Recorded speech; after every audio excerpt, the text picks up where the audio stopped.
বিদ্যাসাগর সেতুর নিচে এত সুন্দর একটা ঘোরার জায়গা দেখে মনটা ভরে গেল। এটা হচ্ছে প্রিন্সেপ ঘাট। আমরা চলে আসলাম প্রিন্সেপ ঘাট ঘোরার জন্য। উপরে বিদ্যাসাগর সেতু আর নিচে কি সুন্দর ঘোরার মতন পার্ক বানিয়ে দিয়েছে। আর কলকাতায় তো আমরা অনেক ঘুরেছি, তোমরা দেখলাই, তোমাদেরকে সঙ্গে একটু একটু করে সব ভিডিও শেয়ার করেছি। তো তারামণ্ডলেও গেছিলাম, তারামণ্ডলেরও কিছু ভিডিও স্টার্ট করেছিলাম, তারপর আর করতে দেয়নি দেখে আর ওই ভিডিওটা শেয়ার করিনি। তো দেখো উপরে দেখেছো বিদ্যাসাগর সেতু আর নিচে প্রিন্সেপ ঘাটটা। আর এই ঘাটটা কিন্তু পুরানা ঘাট।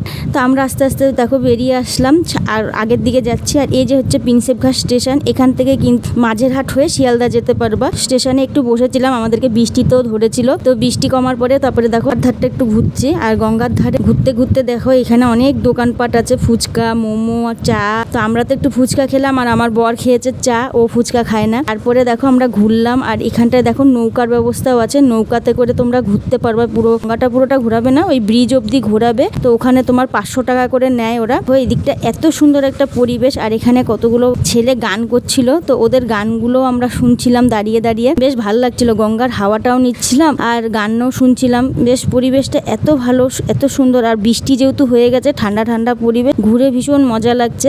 আর দেখো অনেক জাহাজও এসে দাঁড়িয়ে আছে। আর ওই পারে দেখো কি সুন্দর বিল্ডিংগুলো দেখা যাচ্ছে।